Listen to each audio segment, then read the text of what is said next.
Hello, my name is Bob Bridey. I'm a software engineer and dev manager for the studio project here at DataStax. We'll be talking about graph data modeling today. This is a big topic, so let's jump right in. The process of graph data modeling can be broken down into a few steps. To get started, you will need to collect and analyze your data requirements. This will enable you to decide on the entities and the relationships in your graph model. Clearly, you will also need to understand the data access patterns for how you plan to query those entities and relationships. Once you understand your entities, your relationships, and your data access patterns, you will use all of that information to motivate the design of your graph schema, as well as any optimizations that are needed to achieve the desired performance. DataStax Enterprise Graph is built on the property graph data model. If you're not familiar with that term, then you may want to go review Section 2, Managing Property Graphs, before you continue with this section. But all right, you're still here, you're solid on property graph data model, that's great. There's just one more important thing I want to point out before we get too far along, which is the difference between your schema graph and your instance graph. We'll be discussing and looking at graph drawings of both, so it'll be important to keep them straight. Your graph schema describes your graph data model, or in other words, the shape of how the data is modeled. The primary elements in your graph schema are your vertex labels and your edge labels, and then also the property keys that apply to each of those. Lastly, indexes are also considered part of the graph schema. When talking about the graph schema, you can expect to see abstract terms, such as vertex label user, or vertex label movie, edge label rated, or property key name. Notice how those are all abstract terms. So the graph schema describes the abstract shape of your data model. Cool. The instance graph is where that data actually lives. So in this graph, you expect to see explicit instances of things such as user Bob, edge rated, or the movie Jaws. The instance graph is what folks typically mean when they refer to their graph. So that should feel pretty natural. The key takeaway here is that we'll also be discussing the schema graph, and that's a separate thing, refers to your graph data model, so you're going to want to keep that straight. Let's take a look at an example property graph schema to get more familiar with the idea. This is our killer video graph schema. We have 4 types of vertices: movies, users, genres, and people. They can be related to each other by different types of relationships. Users may know each other and can rate movies. Movies belong to genres.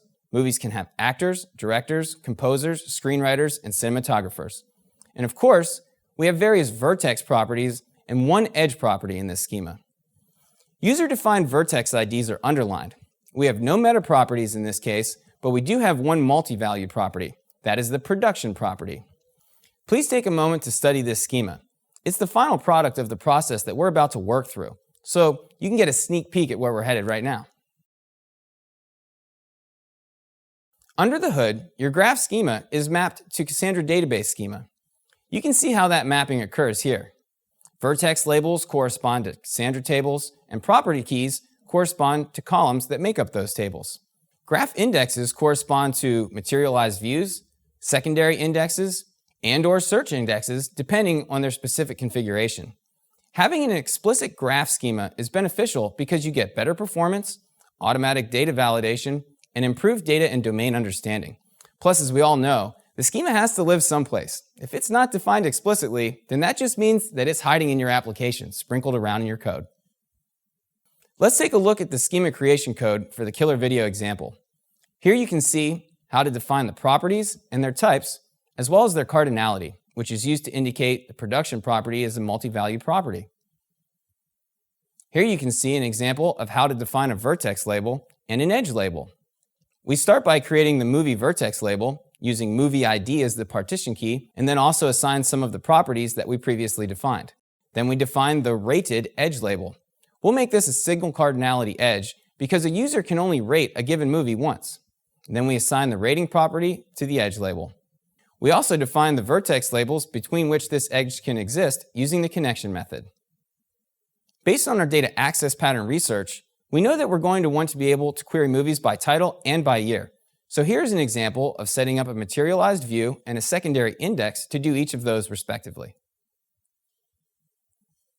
Now, if you come from a Cassandra background, then it might be helpful to understand what the underlying Cassandra model will look like in this example. If you don't come from a Cassandra background and this is foreign to you, then that's okay too. Just hang tight for the next 3 slides. Here's what the property table definition would look like in our example. We're looking at the movie_P table, so you can see that we have our movie ID as well as other movie properties such as the country, duration, title, etc. You might notice that there's some additional fields in here that were not created explicitly by our schema creation code. They have 2 tildes at the front, and those are used by DSE Graph to identify key fields that it needs to use under the hood. Similarly, here's the table that corresponds to the edge adjacency table for the movie vertex label. This table is called movie_E, and you can see critical fields that are used by DSE Graph again, as well as the movie ID field and the rating field. Lastly, if you recall, we defined 2 indexes. The first, shown here, is a materialized view index for movies by title. And here's the underlying secondary vertex index creation snippet.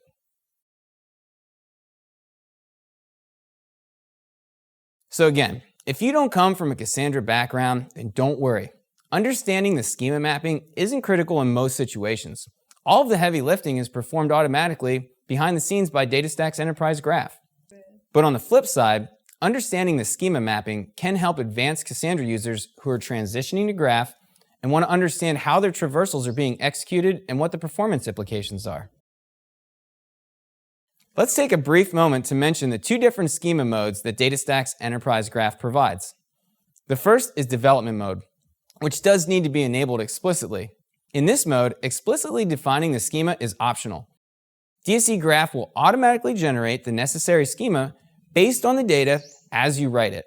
This is especially useful if you have an existing data set and you just want to get up and running quickly. In production mode, explicit schema definition is required. Schema evolution in this mode is challenging and can be expensive from a performance perspective. In production mode, explicit schema definition is required. Schema evolution in this mode is challenging and can be expensive from a performance perspective.